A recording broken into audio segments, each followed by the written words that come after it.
Pilkada merupakan hal yang penting, tapi bayang-bayang serangan fajar masih menjadi ancaman besar bagi demokrasi kita. Apa yang sebenarnya terjadi di balik praktik politik uang ini, dan bagaimana dampaknya terhadap masa depan bangsa? Politik uang atau serangan fajar yang sering terjadi menjelang hari pemungutan suara, ini adalah tindakan di mana kandidat memberikan uang atau barang untuk membeli suara pemilih. Dampak serangan fajar tidak hanya pada pilkada, tapi juga pada pemerintahan selanjutnya. Kandidat yang menang cenderung membalas budi dengan korupsi atau kebijakan yang merugikan masyarakat.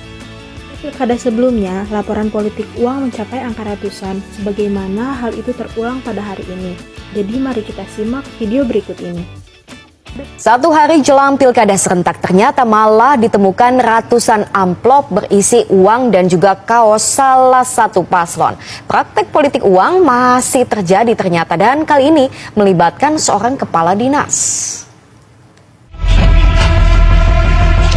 Inilah barang bukti berupa kumpulan amplop berisi uang dan kaos salah satu paslon yang didapati polisi di Kabupaten Pulau Mongondo, Sulawesi Utara. Uang-uang ini diduga dipersiapkan untuk diberikan kepada pemilih agar menyoblos salah satu calon bupati.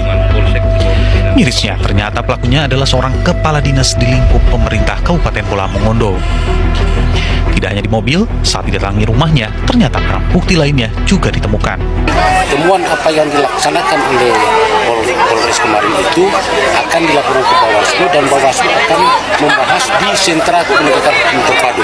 Bawaslu sebelumnya sudah menyampaikan pemberi dan penerima politik uang sama-sama bisa terkena hukum pidana.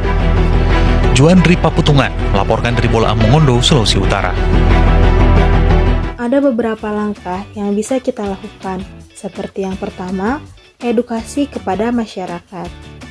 Yang kedua, pengawasan dari Bawaslu dan penegak hukum yang tegas, dan jika kita bersatu, kita bisa melawan politik uang ini. Serangan fajar adalah ancaman, tapi dengan bersama-sama kita bisa melawan. Mari kita gunakan suara kita untuk membangun masa depan Indonesia yang bersih dan adil. Jangan biarkan suara Anda dibeli, maka dari itu pilihlah dengan bijak untuk masa depan bangsa Indonesia.